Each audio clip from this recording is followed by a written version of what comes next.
نماز جب پڑھنی ہے تو نماز کے اندر میرا تصور، میرا خیال، میری محبت اور میری ذات کے وجود کا اتقان اور یقین تمہیں حاصل ہو جائے۔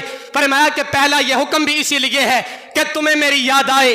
زکوٰۃ اس لیے لازم کی کہ اپنی محبوب ترین چیز تم میری محبت میں قربان کرو، اور پھر اگر جب وہ روزے کا حکم دیا تو اسی لیے دیا کہ اللہ کی محبت کا، اللہ کے عشق کا اظہار ہو جائے۔ اور پھر اگر ہم حج کو دیکھتے ہیں تو حج کیا ہے؟ حج ایک وہ بیت اللہ ہم جس کو کعبہ کہتے ہیں، ایک پتھروں کا گھر ہے، پتھروں کا بنا ہوا ایک کمرہ ہے۔ میرا رب وہاں پہ رہتا نہیں، اللہ کریم کی ذات مکان سے پاک ہے۔ اللہ کے لیے ایک جگہ کو ثابت کرنا یہ کفر ہے۔ اللہ کریم کی ذات لامحدود ہے، اللہ کا ایک گھر نہیں ہے، اللہ کریم کے لیے کوئی ایک خاص مکان نہیں ہے، لیکن ایک نسبت تشریفیہ ہو گئی۔ ایک گھر کو یہ کہہ دیا گیا، رب ذوالجلال نے قرآن میں کہہ دیا کہ یہ پتھروں سے بنا ہوا کمرہ یہ میرا گھر ہے۔ اس مکان کو نسبت ہو گئی رب کے ساتھ۔ اب اس گھر کا انداز کیا ہے؟ اللہ کریم نے حج کو لازم کیا۔ ایک طرف عقل یہ کہتی ہے کہ وہ پتھروں کا مکان ہے، وہاں پہ اگر جا کے چکر لگائیں تو اس میں ثواب کا انداز کیا ہے؟ حج کے اندر مینا کا میدان ہے، عرفات کا میدان ہے، رمی جمرات ہے، صفا اور مروہ کی سعی ہے۔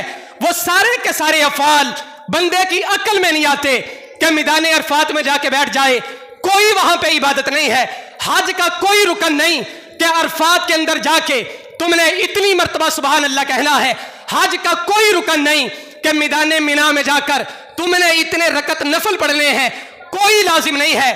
صرف رکن کیا ہے کہ میدان مینا میں جا کے بیٹھ جانا ہے، عرفات میں جا کے بیٹھ جانا ہے، کعبے کے چکر لگانے ہیں، صفا اور مروہ کے اندر چلنا ہے، اور رمی جمرات میں وہاں پہ جا کر پتھریاں مارنی ہیں۔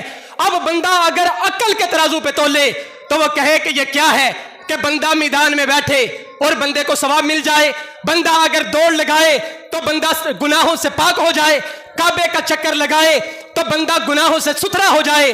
پھر رب ذوالجلال نے یہی تو فرمایا کہ یہ نہ دیکھو کہ کیا کر رہے ہو، یہ دیکھو کہ کس کے کہنے پہ کر رہے ہو، یہ دیکھو کہ تیرے رب کی یہ محبت ہے۔ حج کا ایک ایک رکن، حج کا ایک ایک کام اللہ کی محبت کو، اللہ کے عشق کو ظاہر کر رہا ہے۔